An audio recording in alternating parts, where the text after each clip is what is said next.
The wheel. The wheel, conceptually, is this idea of motion. And we all have wheels that we're on. And I think the vast majority of the time, we don't realize what wheel we're on. We just know that we're moving and we're striving and we're going forward. And things are either working or they're not working. But we're in this kind of monotonous, day after day motion. And in many respects, when the wheel is not working, there's a numbness that goes with it, and we just kind of perpetuate. And sometimes we work really fast, and when we're stressed out, and the things that we keep buying into and the things that keep stressing us out make that wheel spin really fast. And a byproduct of that kind of wheel is exhaustion, fatigue, sickness, frustration, all the fun stuff, right? So that's one kind of wheel. And for me, when I'm on that wheel, my wheel that drives that, the energy and the motion of that, is my quest, my insatiable desire to win at something. And it creates this circumference of speed that I gotta do better, I gotta win, and I gotta create more stuff. And so I'm gonna do this project, and I'm gonna do that project, and I'm gonna have 5 things. I have 5 things going on right now. Major, different things in my life, focuses in my life that really bring me joy.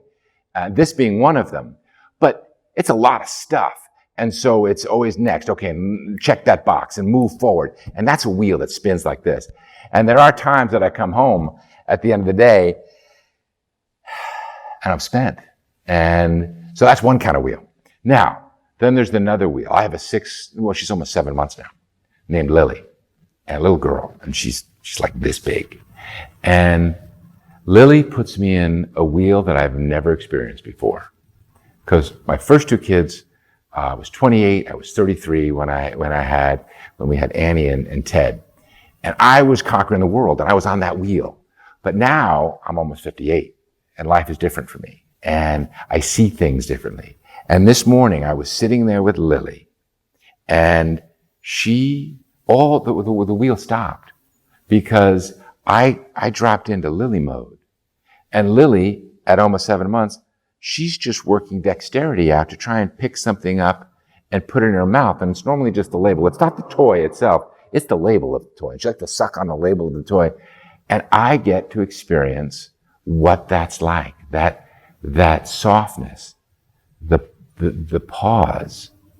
And when I consider how do I translate that pause, that sweetness, into the most intense meeting that's going to take place later in the day. And I think the 2 wheels can connect. And that is my quest. And that's what I so love about this concept of the wheel. Because in my perfect world, I want my wheels to be big, and I want them to be slow, so that at every turn, I can be enjoying the moment, and I can be looking, and I can be breathing, and I can accept, and I can be free to choose.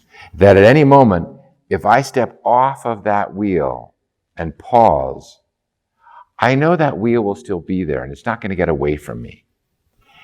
And so as I'm talking and as I'm articulating my wheels, what are your wheels? Consider that for a moment.